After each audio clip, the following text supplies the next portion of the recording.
I find this to be a pretty strong report when I look. Just take a look down the list, right, and look for negatives. I got 2 negatives: information and technology, and government. I was talking to Jeff. It is one of the surprising things about government data that they can't count government either spending or government employment. The whole revision from the last month was all government numbers. Government numbers, and it would have changed mine, but that's all right. I see strength, for example, transportation warehouse, by the way, up 25,000. That may be a place where the new retail hiring is showing up, right? There's some debate about where these retail employees are and how weak retail hiring is. Retail hiring up 18,000. All of that tells me that the guys whose money is on the line, the folks whose money is on the line when it comes to Christmas, have decided that they're taking a pretty good bet on hiring folks, up 18,000. We talked in the last hour about the seasonal adjustment. Temporary help up 8,000, down a little bit, but still up. And the leisure, hospitality, and the construction, as Jeff said, may have a weather component to it. Okay, so here's the question. The Fed looks at these numbers. Do they think anything differently?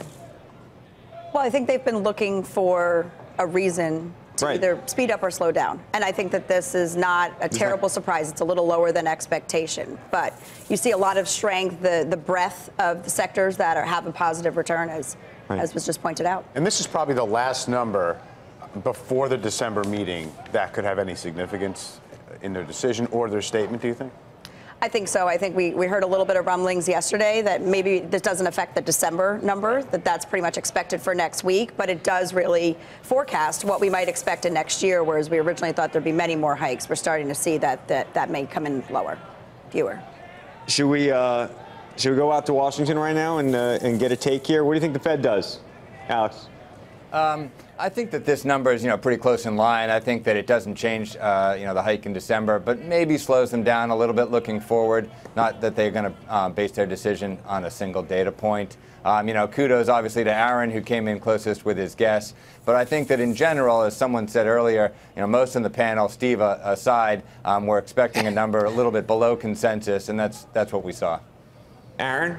Yeah, look, I think the Fed ought to slow down. I think the bringing back of marginally attached people to the labor market proves the thesis that, coupled with the weak wage growth, is more evidence in the thesis, which is fundamentally that long-run unemployment can fall further. Look, these jobs numbers may be weak compared to the past few months, but this is well above what the natural rate of the economy can absorb. And it ought to give more evidence to the Fed that this traditional employment to wage hypothesis that has governed central banking for a long time may have broken down post-financial crisis. So I hope the Fed takes this as a news to slow down a little bit more. Okay, I have a question actually for Becky Quick. Do you think that these numbers match all the CEOs you spoke to yesterday in terms of their optimism? I think these numbers are a snapshot in time. I think the margin of error, Steve, is what?